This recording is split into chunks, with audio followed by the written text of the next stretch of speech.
So Martin Luther, that's obviously what we're here to talk about, is this guy, Martin Luther, a little bit more. We're going to get into some of what you know a little bit better, some things you might not know. I'll do my best here. You can correct me if I'm wrong. That's all right. I don't pretend to be a Luther scholar, even though I went to Luther Seminary. I'm not a total expert on the subject. But we're just going to start off with a question that I want you to think about. If somebody, and it's something you might have wrestled with before, I know it's something I have before. If somebody comes up to you and tells you you're really good at something and you should do something, how do you do it? Like if somebody came up and said, you'd make a really good teacher. I think you should be a teacher. Or, I think you'd be a really good pastor. I think you should make a pastor. Something like that. If you can think of something in your life where that has come up.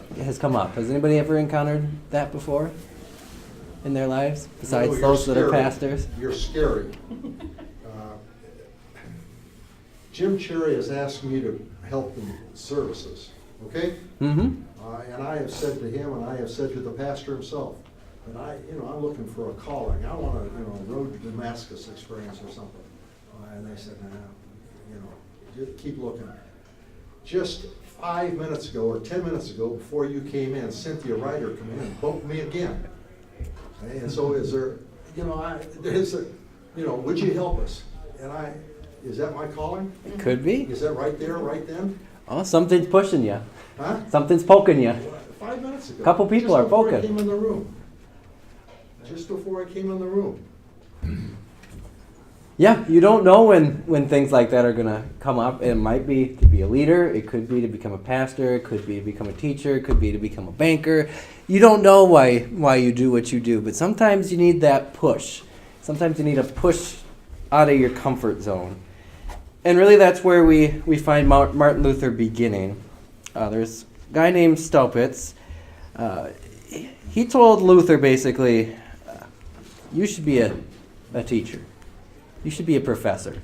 You should do this. And what do you think his response to being told what he should do was?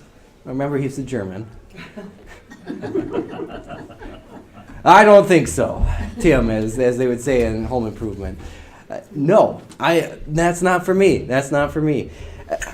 And the author goes on to say, basically, Staupitz eventually pushed him. But eventually it got to the point where it wasn't really a suggestion anymore. It became almost more of a telling.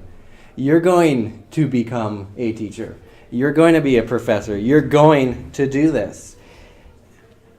And I don't know about you, but if I was told that, it wouldn't be my first exciting thing to do. If somebody came up and said, you will do this, instead of, I think you should do this. It'd be difficult. But that's what Luther did.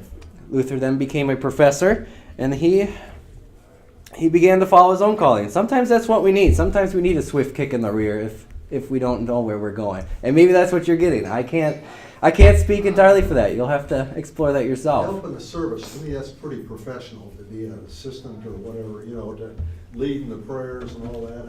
That's pretty sophisticated stuff. But this is, Cherry, this is unusual. You would do fine. You would do just fine.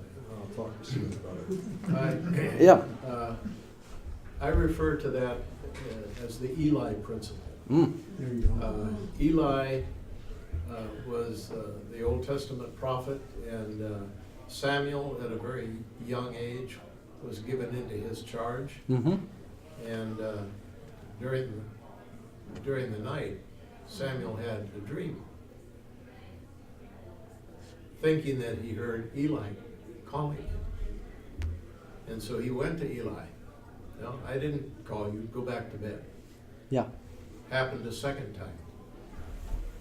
Happened a third time. And Eli said, it's the Lord who is speaking to you. And if it happens again, say, here I am. Yeah. The Eli principle is that sometimes the subject, Samuel, doesn't know how to interpret it. Yeah. And you need those other people around, the people who have the wisdom of of Eli, who can say, who can help interpret that call. And that's what I think happens in congregations. It's something that I have done with respect to Carrie Birchka, a member of the congregation here, who's now a freshman at Iowa State. And I think she has a gift. And I think she needs that encouragement from people in the congregation to at least be open to the possibility that God is calling her to Yeah. this. They're having too much fun. There was this young girl that went to Waldorf, Mm-hmm. and she went through all the stuff, and did that. She was one of the first people that to do all that kind of stuff. And she gave us a sermon. Now, in fact, that she's in the seminary, and she was really good, I thought. I heard it on the radio. Mm-hmm. And I thought, oh, how nice that she has done that for 4 years while she was at Waldorf and served our congregation. And just look at how she has grown and what wonderful things she did. And she had a calling. And I don't know who called her, who asked her. She told her that he wanted her to be a preacher. Yeah. But it kind of grew on her, I'm sure. And the Holy Spirit calls every one of us Yeah. to our work. And, that gives us hope. And to use our talents. David's wife. Okay, Mary, I'm in. I'm in. He's convinced. He gives us hope. This wasn't meant to be a push David session here, but I don't get it, really. So maybe, excuse me. David's wife, Mary Ellis Redinger, knits. That's her talent. She's a beautiful knitter. And so, a month or so ago, David, she had 35 hats that she put in the cart for the, And I saw the ones that are upstairs now. She uses her talents for making those hats for children and babies. They're just gorgeous. They really are pretty. She uses her old yarn, and she likes to sit in the afternoon with the cat on her lap and knit in the afternoon. So, using your talents. yeah. That's all true, but it wasn't 35, but it was 20, I think. But it's. No, the 35 was, isn't it? This is I- 25. that's- And I do promise this question was intended to go somewhere. It wasn't just to point you out or anything like that. But that's kind of where Martin Luther is. And you're kind of unfortunately, you're being a good example to what's going on in Luther too, in a way. He didn't really want to do it. He's one of those persons that frequently would confess doubts, misgivings, sins, outright hatred for a righteous God. He couldn't understand it. There's a lot of conflict inside of this man. There's a lot going on. He doesn't know how to piece it together. He didn't think he'd be a good teacher. Even when he said, okay, I'll do it, he still had a hard time doing things like getting his reading in, making sure he did his own prayers, getting prepared, doing Mass. There was a lot going on in his mind. He didn't want to take all that on, but he did. It was also during this time that I wanted you to wrestle with some of that too, because sometimes you don't do what you want to do. If you came up or read the scriptures and you explored for yourself, I can't do enough. There's no way I can ever please this righteous God. There's no way I can ever do any of this.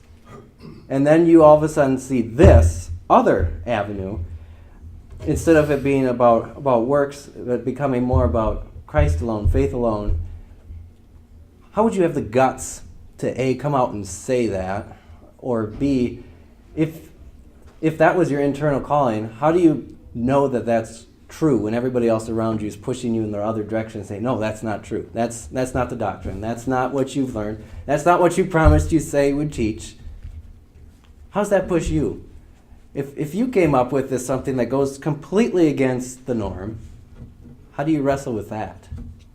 Because that's what's going on right now with Martin Luther.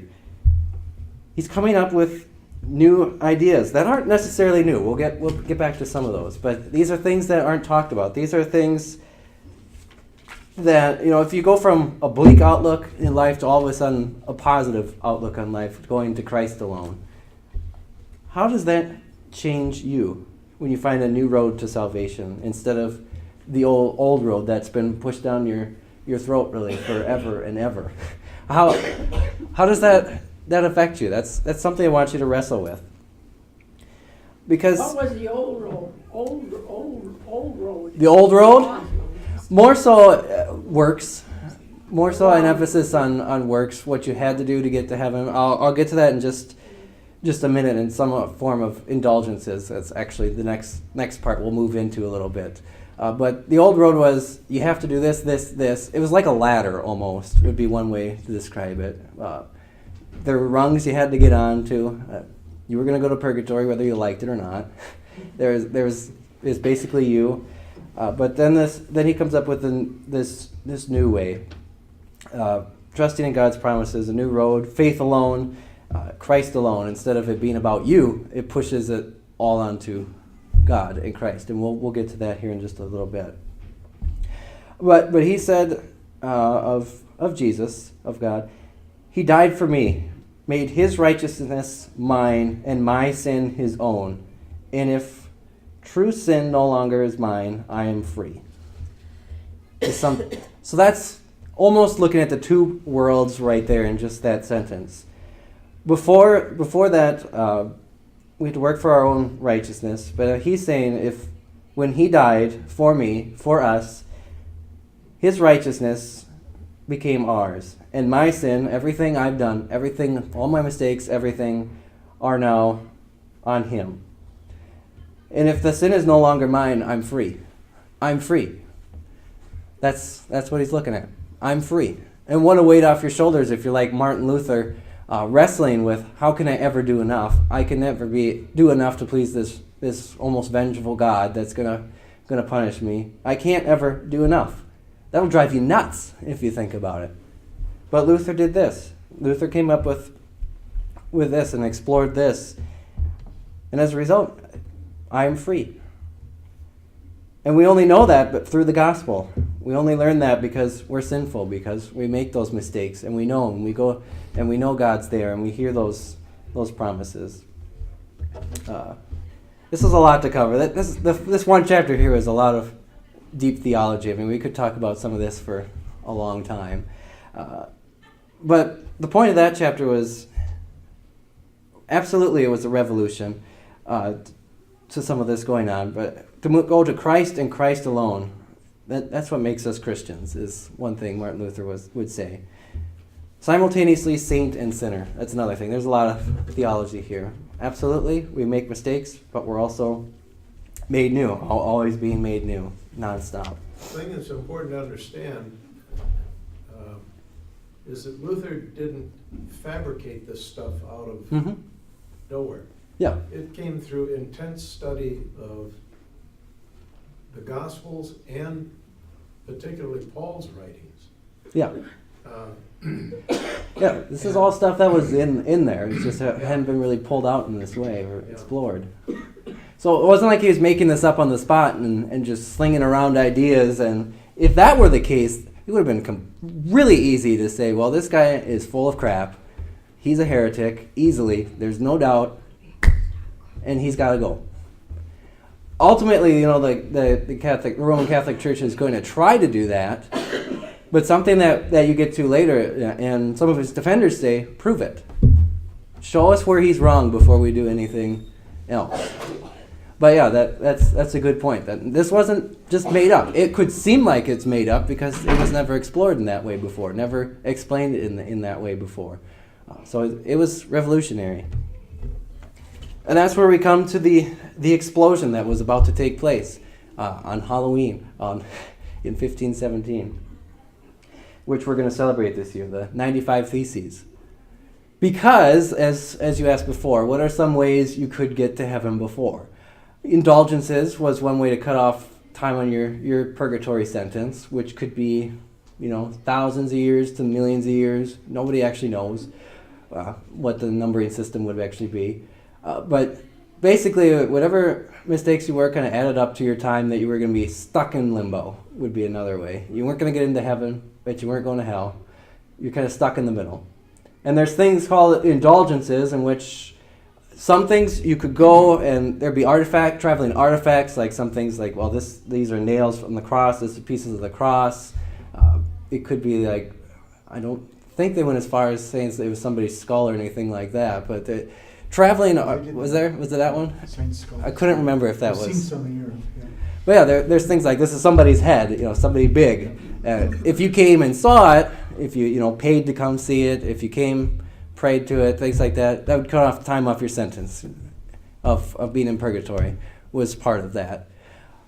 Where Luther comes in is in indulgences, as we know it, as you've probably heard it. These were indulgences that were being sold to get time off for your family. It wasn't for yourself. It was more for, you could, I think, for yourself, but it was more for your family too. You could buy time off for people. That's when the first advertising jingle came into being. Yes. Every time a coin in the coffer rings goes is to- sold from Purgatory Springs. Yep. Nice Yep. little. Easy to remember and easy to know well, if this is the way to get me out or my family out, of course I'll give you my money. And some people gave all that they had to that, believing that this was the way to save some people they knew. And it actually went more so to, you'd think if it went to a decent cause, some people might overlook it, but these particular indulgences were going more so to the Pope and finishing St. Peter's in Rome, Sistine Chapel, all that. It was going to really paying for a church. It'd be like if I stood at the door and said, if you want to get in, if you would like me to save you some time off your sentence, I'll take $5. We got to repair the roof. Would be almost one way I could think of describing it. Would be one way you could. But that's what Luther goes and attacks with his 95 Theses. And it wasn't necessarily meant to be a revolution or an attack necessarily on what was going on, but a way to say, well, this is wrong. I want to talk about it. This is what I see that's going on. Well,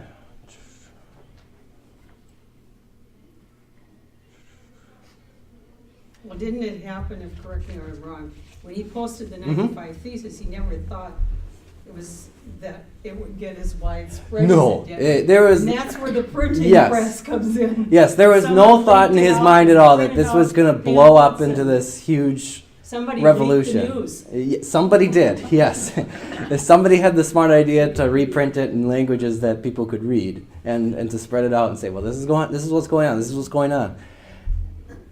And because of that, let's just say some of the indulgences didn't go over as well, and they were hurting for that. And that would be one reason Luther would be under the microscope too. Is I wonder if he would have posted it if it didn't explode, if it would just been looked at and brushed off to the side. But the fact that it did explode, eventually goes down the chain, gets to Rome. Somebody's pushing the buttons. Somebody's pushing our buttons and trying to stir things up, and really talk about this Christ alone instead of these indulgences, preaching on that as a way for good works and that. Nobody thought it was going to be huge. He didn't think it was going to be huge, but it ended up being huge. Obviously, we're here right now, and we believe what it is we believe because of that. As you can tell, my book is falling apart. So Zach, can I Yeah, go right ahead. So back then, being it's a university town, professors used to get together and debate things. And the Castle Church doors in Wittenberg were where they posted all the university was in the big church that the prince or the governor or whatever of that town had built. So they posted all the announcements about university stuff on the doors. So when Luther posted his 95 Theses, I think a lot of people see it as this big heroic act. He goes and stands against the whole world and pounds these up there when he's just putting an announcement on the door, probably with a bunch of other announcements that were hanging there as well. And all he wanted was somebody else to debate him on these 95 ideas. That's what academic people did for fun. And back then, there was no football on Sunday afternoons. No. So you'd go over to the university in the afternoon, and listened to two academics debate something for 3 or 4 hours, and people thought this was exciting. Yep. But it got exciting, it got nasty. I mean, somebody wrote a whole book, Heiko Obermann, or an essay on Luther's scatology. That was how good he was at calling people names. And like when people would have these debates, they would study the names of strange, weird little animals to call their opponents. And well, Luther spent time with this sort of thing. And one of my favorite stories about Luther, just because he was also very funny, really funny. And one of his chief opponents coming up ends up being Dr. Eck, Dr. Johannes Eck. And you would write doctor in German just like you do in English, DR period, Eck. Well, Luther wouldn't put the period in and would smash the little the letters together, so it was Dreck, which is really a German word for shit. And that's the way he would talk about Dr. Eck. He would just write Dreck. Yep. Okay, so I mean that's the kind of stuff that's going on here, and that's the things they would do in these debates to each other. Okay, so we think our political debates on TV but people thought it was entertaining. They would show up and watch this for hours. It was one of the joys of living in a university town. You could hear this. So all Luther wanted here was a debate over some church practice. Yep. The interesting thing is it never even happened. A debate never took place, and it changed the world. Yeah, the debate usually didn't happen. It was more of a firing squad most of the time. You're wrong. We're not even going to discuss it. And we can think of some things like that in our own lives too. But think of the liberating. One thing that I want to point out, though, was that in concerns to indulgences, Luther feared that preaching indulgences would lead Christians away from true repentance and genuine good works. That's not to say that you couldn't do some of these things, visit things. It wasn't that you couldn't do some of these things, you couldn't do good works or anything like that. It was more, well, why are you doing these? Are they genuine? That's a big debate that he's going to come up with too. And we still have in our own hearts, I think, too, even still today, of when we think of good works, you're like, well, we don't have to do good works. We're saved. Well, what does a good work mean? Are you being selfish about it? Or are you doing it for the other? How are you doing it? And that's something too. And when you're preaching the indulgences, you have to do this, you have to do that. It doesn't become out of the good of your heart anymore. It becomes well, I have to do this, so I will do this, whether I like it or not. But I'm not going to like it. I'm going to go see these people. I could care less about going to see a skull. I'll pay for these. It's going to make me go broke. But it's not genuine. It's all almost self-serving, and we do fall into that still even today in some respects. But that's a pushback of his too. But yeah, all this caused an explosion. It was meant just to be a discussion. Whether it was an entertaining discussion, we'll never know. But the first thing that came up was the Heidelberg Disputation in 1518, where he was invited to defend his theology before a large and learned public meeting. So, a spectacle, really. Come and defend yourself in front of these people. Sure, I'll do that. Maybe this is what he's waiting for, that opportunity. But they don't even give him the chance really to defend himself. He's accused of heresy by Eck. Heretic. There's no debate. It's just, you did this, I've read your works, but no, I don't think so. And that's one thing he's pushing back on, is that he's being attacked and that. He tried to explain it, but he couldn't. He didn't really be able to get any word in at all, really. But that was the first time it was able to take place. He was hoping he would be able to get his theology out there, maybe necessarily win the debate, but now it's out there. Now it's out in the world. It's more than just the printing press sending it all out, which was very important, yes. It being put in German still and being sent out for all the people to read, so they could read it too. And Luther also put this as something that I want you to think about too. Luther said a priest could declare forgiveness in Christ, but could not absolve your sins by himself. That's something that too we need to think about too. As he goes on, he's developing his theology more and more, pushing back more and more as he goes, as he gets deeper really into his understanding. But that is almost another pushback at indulgences, saying, well, this guy could give you a piece of paper, but he's not the one forgiving you. He's not the one that did all this. You can think so. You can say, thank you, Pastor Zach, for forgiving my sins. And I'll say, well, you're welcome, but it wasn't me. I didn't do it. I'm just the bearer of good news that's happened. That's why when you listen to some of the confession of forgiveness, nowhere does it say, I forgive your sins or anything like that. It doesn't say, I, Pastor Zach, forgive you, but it's usually through Jesus Christ, your sins are forgiven. Not through me, but through Jesus. And that's something that was a big pushback too. As a result, he had to defend as well. So he did resolutions of the 95 Theses to push back against Zech, and he was kind enough to dedicate it to the Pope. He was very kind. He liked to dedicate things to nice people like the Pope. He would do that a few times as well during his time. Oh my, there is a lot of chapters. The Pope was always the Antichrist, wasn't he? In some ways, but not the Antichrist. He wanted discussion. He wanted to talk about it.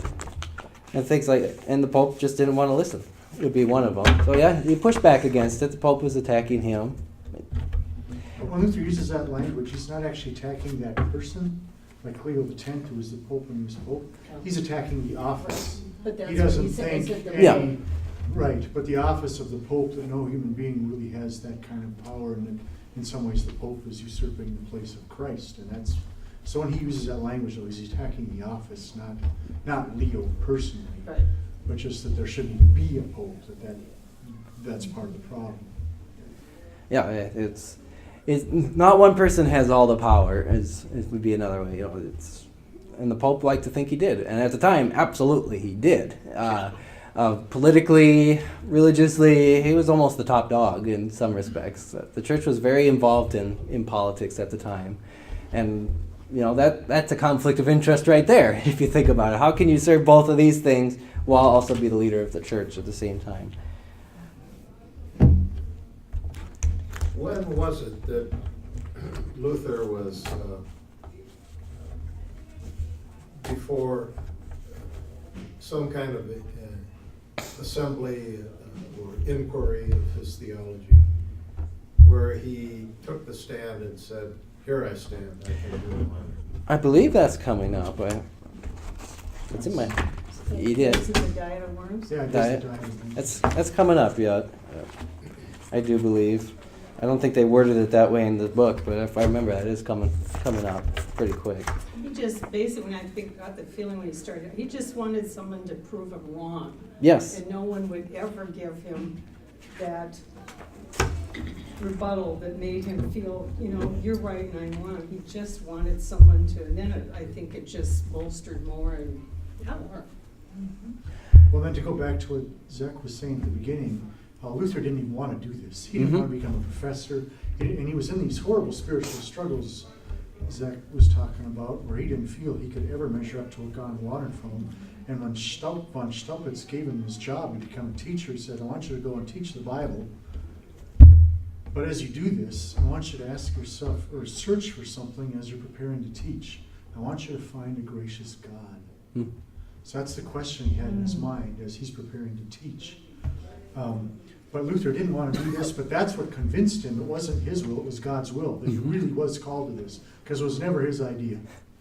And it came from outside himself. That's why he actually trusted God is at work here. And so and he took vocation very seriously, and he was called to be a doctor of the church. And this is always funny for those of us who teach. I don't have my doctor, I'm not a PhD, but for those who do, they're actually real doctors. Somebody say, "Oh, you're a doctor?" "Yeah, I teach at a college." "Oh, well, you're not a real doctor." No, actually in Latin, the word doctor means teacher.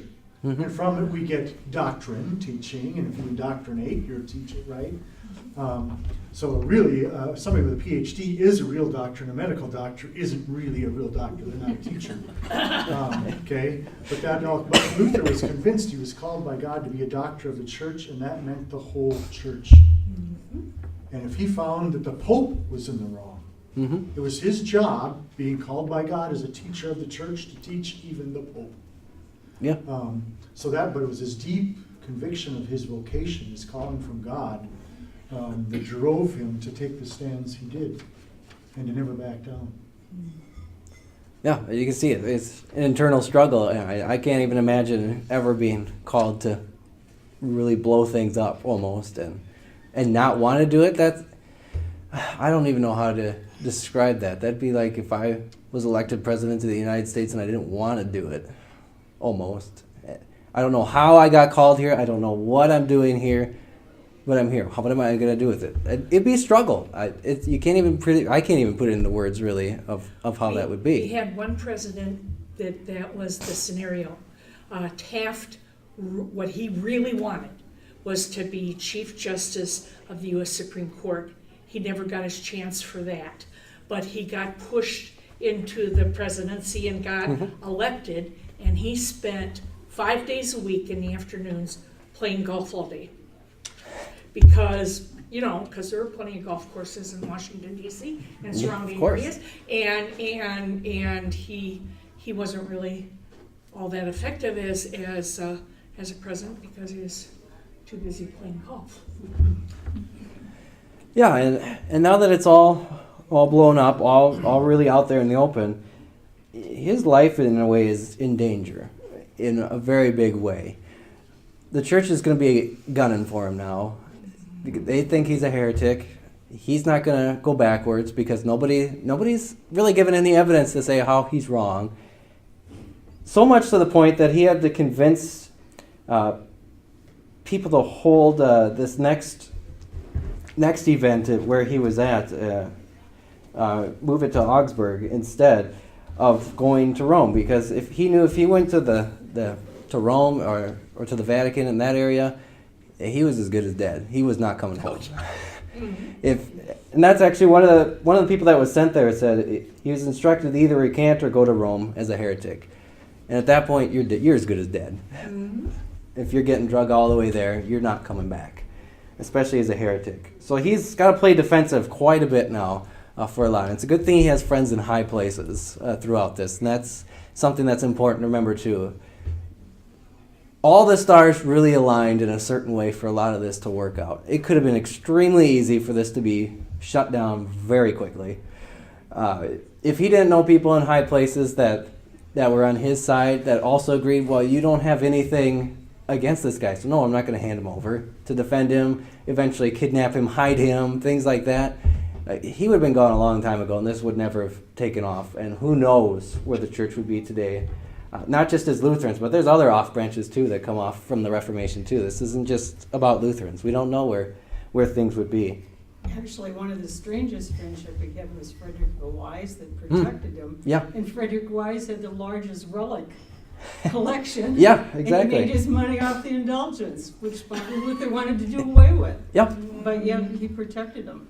Yeah, which goes to show God works in extremely mysterious ways, especially in that way to do what you said, to go through this person, to protect Luther instead of letting him go, which would be easy when you have that much power. Or even the fear that you could lose said power, if you keep pushing back. You could. Which opens up a whole nother debate of where is the power in the church? Is it with the leaders? Is it with the Pope? Things like that. And that's a pushback too. We're having that argument, but Luther's going to bring it back and say, but that's not the real argument here. It's not about the Pope. It's not about the people. It's Christ alone that did this. It's not about who has the power. This is a very earthly thing we're talking about. And as a result, he even goes as far as to point out during his next event that the Pope can err. The Pope can make mistakes. The Pope can screw up. That's a point he tries to use. Now, if you're from the Vatican and you hear that, well, you're going to take that a little personally, that the Pope could screw up. No, he can't. No, he can't. And that's going to be a pushback too. And he was convinced he was right. Absolutely, he was convinced he was right. But he was also extremely worried. We've talked about this before. He was a worrywart. So much to the point that when he did go to Augsburg, the book also pointed out that he made himself sick, basically, of worry, to the point where he couldn't walk around due to the stress. His bowels were running freely, he couldn't uncontrolled, stopping up, all sorts of things. He was sick. That's how worried he was. So again, how can a guy that's this worried be called to do such a crazy thing? You'd think there'd be somebody else that would have a better attitude or something that could take all this, and yet he does. It's amazing that some of this happens. We had a pastor Mhm. here that gave us stories about this. And he was born in Augsburg, Oh, yeah. and he was a pastor here, Pastor Hieronymus. Mm. And it was really interesting to hear him talk about that. Yeah, here at the Augsburg here, they call Luther wrong in 3 different areas. The treasury of merits, and I didn't really touch on that, but that's like all the saints that came before had collected so many good works you could take from that. And they said, well, you're wrong about that, because that's clearly there. Faith for justification and sacramental grace, they said, well, you don't know what you're talking about. The sufficiency of papal authority and indulgences. Again, you don't know what they're talking about. They attacked him in those 3 areas. And all they wanted him to do right now was just to recant. How hard is it to say, I'm wrong, I'll never do it again, I'm sorry, please forgive me. That's what they wanted to hear. They wanted him to recant, to promise never to teach any of this again, and not to disturb the peace of the church. So in other words, go hide in a corner and don't talk. That's what they wanted. But they'd keep going back and forth, continued between the two. And it ended up being also, Pope versus Scriptures. Who's right? Who's right? Who's wrong? And that's where he pushed back, saying the Pope can make mistakes. The Pope, Luther pushed back on the matter of doctrine and truth. Scriptures are authoritative in doctrine. People can make mistakes. People come up with doctrine. Where are we mistaken in doctrine? What does Scripture say? It's a debate that I think we still have today, absolutely, in certain aspects of where's that line drawn as humans? Where do we make mistakes? But now he was a fugitive after he left Augsburg. His response, one of his responses for saying recant or not, he said, I can't do it. I cannot recant on this. You've done nothing really to show me where I've made a mistake. You're just attacking. I can't. Even Frederick as well would go as far as to say, without being given evidence of his error, he's not going to do anything. Show us your work, really, would be another way of saying it. He's wrong. It's like a math teacher coming up and say, well, you're wrong. Well, show me how I'm wrong.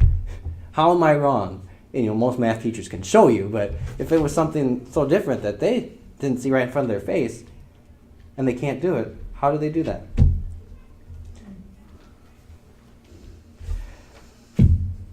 So, yeah, a lot of that's going to keep going on and on. There's a lot. There's just so much. You really should read the book, because it's a pretty good book, but there's a lot to talk about. Would it be possible to do a little sign-up sheet for those of us that want to order a buy the book? And then we can pay you when they come in? Well, I would think we could do that. Okay. Yeah, if you guys are interested in that. Because I would be your first purchase. Okay. That'd be good. There's one other thing I wanted to point out about all this. I know we're running short on faith. A setback to the Catholic Church as well, or the Roman Catholic Church. Even when he wasn't going to recant, something in history also came up that slowed them down from going at Luther too. And that would be the death of Emperor Maximilian. Like I said, they're very involved in politics too. Their hats are in too many different rings. So they kind of take a step back when he's doing that, because they have to really be involved in finding the new emperor and things like that. So they take a step back away from Luther a little bit, which gives him a little free time in some respects from being attacked. The death of who? Emperor Maximilian, I believe, was his name. So Charles comes after him, doesn't the Spain guy that's a king of Spain's Charles? Mm-hmm. And Luther's gonna find out he has support in other places, but that the ongoing debate between Eck and Luther is gonna keep going. Eck defends the confessions are going on, the treasury of merits, purgatory and indulgences as they're in the church. Luther pushes back. It just keeps going and going and going. And And really, by this point, with everything that's going on, some of those old loyalties, a lot of the old loyalties that Luther had, to the Roman Catholic Church are disappearing. He didn't want to leave right away. Yeah, like we said, this wasn't the goal to start a whole new church to really push back. But the more it's been happening, the further he's getting distance from the church, at least from the Roman Catholic Church, and really pushing back. Luther reduces the Pope's role. The Leipzig debate is coming up between Eck and Luther. At which point, that was another opportunity Luther had hoped that things were going to be documented. Both sides were going to be documented. Some things were promised, but it was another shooting gallery. There was no transcripts published, no nothing. The whole goal Eck was hoping there was going to be a winner, and it was going to be him. That was all that's going to happen. The goal was somebody's going to come out of here a winner, and nobody did. No, there was no one-sided affair, and it was a big affair again, like we said.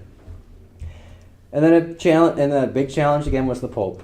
Eck said the Pope came from Peter, and anyone who disagreed was like John Huss, who was ultimately burned at the stake for his heresy. So good company there. So Luther's in trouble when he starts getting compared to him. But that just goes to show too that some of these things had been seen before. Huss had come up with some of these ideas that were burned at the stake before too. So some of these things weren't brand new ideas, but they'd been buried. And Luther said the church was around before the Pope and continues to exist. It'll be around before. It was around before the Pope. It's around here, and it'll keep going. It's just ongoing. And like I said before, there was that debate between do the councils have authority or does the Pope? Are the councils over the Pope or the Pope over the councils? Who's really in charge of the church? And the last thing I wanted to just reemphasize too is Luther said no to both of those. Only Christ was the head of the church. It's even here on earth, only Christ is the head. And that's true. Even going as far as saying Eck was shameless and was one-sided, extremely one-sided with no room for flexibility. So that's that little middle section of his life, not totally middle section, but kind of the beginnings of the explosion in a nutshell. There's a reason I'm not a professor, because I can't cram 4 chapters into an hour. I'm impressed with teachers that can do that, that's for sure. So Luther would have been how old when he nailed the 95 Theses? So it was 1917, and he was born in 15, 17, and 1483 is when he was born. This is 15, so 93, 17, so 73, 03, 34, 13, 40. 34. Yeah. 46. 46. So that's like me going rogue right now, It's about that age. But that's tough, and it's amazing he lived as long as he did with as much that he was doing to his body with all that worry. I'll say that. Oh, and self-mutilation. Yes, there's a lot. I think you talked about some of that last week too. But yeah, that's a good stopping point for today. But do you have any questions? It's a lot to digest, but when you're doing a whole guy's life in 5 weeks, it's a lot to digest. Yeah. I'm wondering how Pope Francis is going to talk about the Reformation. Yeah. Or, because he's such a servant pope. He's not into the fancy. Yeah, that's something that's important too to remember when you go back in the history. It'd be easy really just to peg the Catholic Church of today and tie them into the Catholic Church back then too. There's some things going on too, but as we've seen, there's a lot of changes too. So they're not the same Catholic Church that was in power when Luther was around. And that's an important distinction too, because it'd be easy just to say, well, they were idiots or something like that. It's kind of like when you look at Jews and Jesus at the same time too. You can give bad rap to history too, but things have changed an awful lot in 500 years. And some things are the same. It's human. Anything else today? Otherwise, Pastor Rod will be back, take you through the rest of the book and for the next couple weeks. And thanks for listening to me attempt to piece this all together. Do you want help carrying something? Yeah, Luther was told to shut up for trying to bring forward the truth. Mm-hmm. Something similar happened this last weekend. Yeah? The press was told to shut up. Wow. Yeah. it seems to happen. Jesus was told to shut up. Luther was told to shut up. We're told to shut up. The truth will have its day in any day and age, Oh, yeah. but we definitely wrestle with what is truth. It's still a good question even today. Well, thank you, everybody. Thank Well, you. would you like to pray? Thank you. I suppose we could do that. That makes sense. Dear God, thank you for this time to continue learning about Luther and what's happened in your church 500 years ago and how we can try and understand that and bring it to today. Thank you for Martin Luther and showing us the truth about Christ alone. And let us take that from here and use that in our everyday lives and use us, even though we're very reluctant a lot in our lives. Continue to call us and use us. In your name we pray. Amen.